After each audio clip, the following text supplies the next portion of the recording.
Suicide, it can be a difficult subject to talk about. However, unfortunately, it's something that every family deals with each and every day.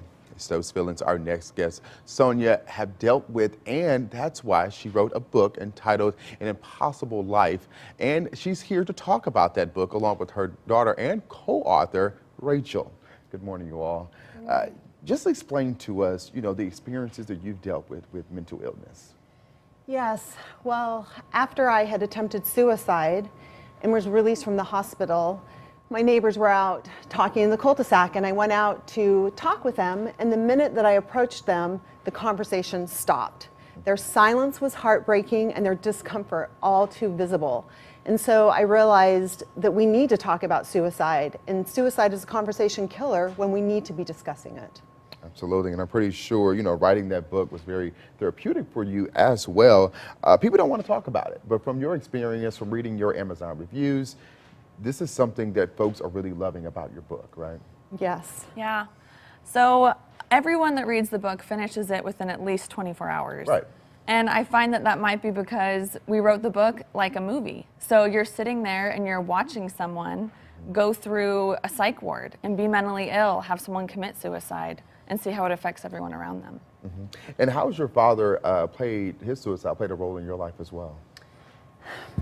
My father's suicide, I made a vow that I would do all that I could do to help prevent further suicides. And so that's why I wrote my book, An Impossible Life, and let people into the unedited view of what mental illness is like. What are suicidal feelings and urges like? What's a psych ward like? How does that affect families? And talk about treatment and that there's hope. Absolutely. And what are some of the stigmas do you think comes with, being mentally ill?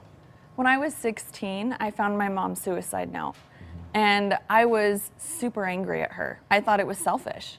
And after writing this book with her, I realized the mentally ill who are suicidal, they aren't selfish and they don't want to leave their families, they want to leave the pain. And what's one message, when folks are finally want to talk about it, what's one message do you want them to take away from this book? So we've decided that when people finish this book, the one thing we want them to know is that there is hope. Yeah. And that the mentally ill aren't crazy, they're sick. And as long as suicide kills conversations, it will continue to kill people. Absolutely. And of course, like you said, folks reading this book in 24 hours because they're so just engulfed in it. How can folks get their hands on this book? So you can get it on Amazon. On Amazon. All right. And of course, we'll have all that information available for you and your news app as well. But of course, thank you guys so much for coming on Fox News in the morning. Thank you so much. Thank you. Nice to meet you. Thank you.